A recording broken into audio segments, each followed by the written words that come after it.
Hey everybody, what's up and welcome back to today's video guys. And today guys, I'm going to go and be showing you how to change the hair color in Pixlr. This is a very simple thing to do guys, so make sure to watch this quick and easy video till the very end and follow my steps correctly so you can make sure that this works the same for you and that you can do this yourself.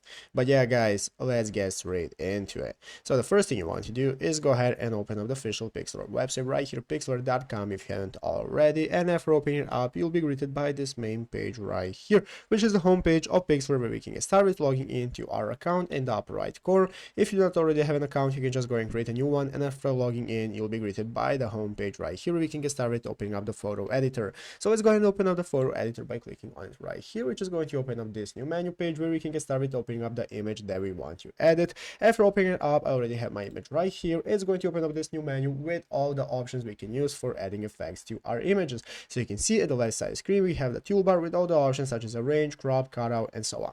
So guys, here I have a picture of flamingo, but it works the same for the hair if you want to see how to change the color of it. Basically guys, what we're going to do to be able to change the color of our hair is first go ahead and cut it out. So you can cut it out the hair using the cutout option right here at the left side screen. You do not have to cut it out, you can directly apply the filters and the coloring options, but it's easier if you cut it out. So you can use the tools to cut out the hair and add it to a new layer. I can use just the AI cutout option that's going to cut out my hair for me or my object that I have right here, and now we can get started changing the color. So basically in the adjust options we can get started changing the color of our object right here, as you can see. So you can go ahead and make it change the vibrance and so on to set it to whatever you might like, and after changing all of your effects, adding your filters, colors, and so on, and retouching everything you need, even adding the draw option, you can go ahead and get started with returning your background right here in the layers option, and this is automatically going to change the color of only your object. But yeah guys, basically that is how to do it. So I hope this video was helpful. If it was, make sure to leave a like, subscribe to the channel. See you guys, thanks for watching, take care, and bye.